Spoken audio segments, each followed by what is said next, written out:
Has your dishwasher seen better days? How can something designed to clean become so dirty itself?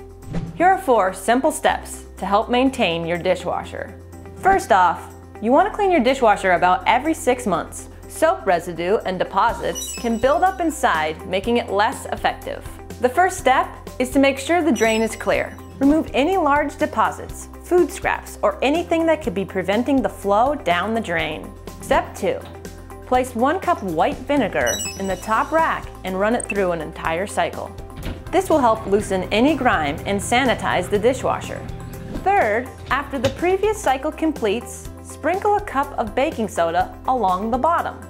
Then select a short cycle, one without a pre-rinse that would wash away the baking soda, but still uses hot water.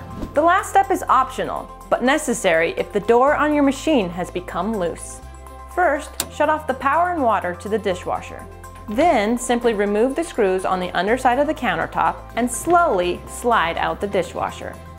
Check to make sure the springs are still connected. If they are broken or bent, you may need to replace them. Also, inspect the friction pads. If they are worn down or even worse, missing, just slide on the replacement pad and you'll be good to go. These pads commonly break off, so you may find them on the ground beneath your dishwasher. It's as easy as that. With those 4 steps, your dishwasher will not only look a lot better, but it will also run a whole lot smoother.